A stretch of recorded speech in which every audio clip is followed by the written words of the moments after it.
Genesis. Chapter 45. Joseph tells his brothers who he is. Since Joseph could no longer control his feelings in front of his servants, he sent them out of the room. When he was alone with his brothers, he told them, "I am Joseph." Then he cried so loudly that the Egyptians heard him and told about it in the king's palace. Joseph asked his brothers if his father was still alive, but they were too frightened to answer. Joseph told them to come closer to him, and when they did, he said, "Yes, I am your brother Joseph, the one you sold into Egypt. Don't worry or blame yourselves for what you did.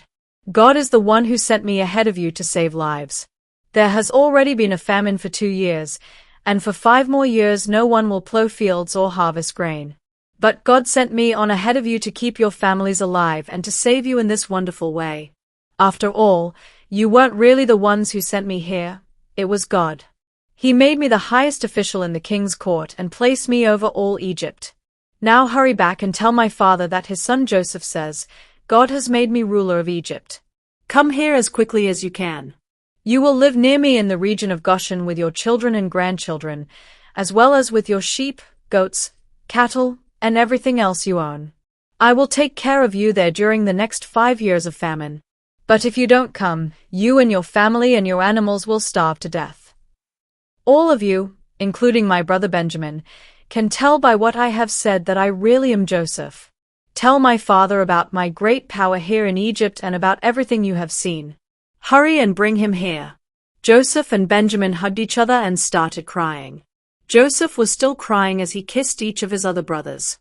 After this, they started talking with Joseph. When it was told in the palace that Joseph's brothers had come, the king and his officials were happy. So the king said to Joseph, "Tell your brothers to load their donkeys and return to Canaan. Tell them to bring their father and their families here. I will give them the best land in Egypt, and they can eat and enjoy everything that grows there.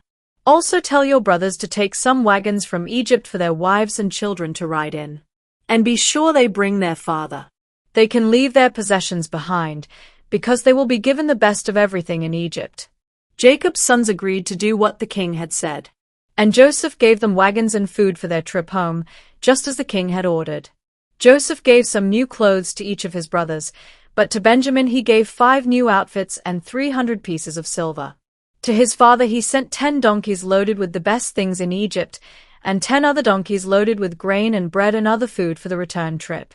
Then he sent his brothers off and told them, "Don't argue on the way home." Joseph's brothers left Egypt, and when they arrived in Canaan, they told their father that Joseph was still alive and was the ruler of Egypt. But their father was so surprised that he could not believe them. Then they told him everything Joseph had said.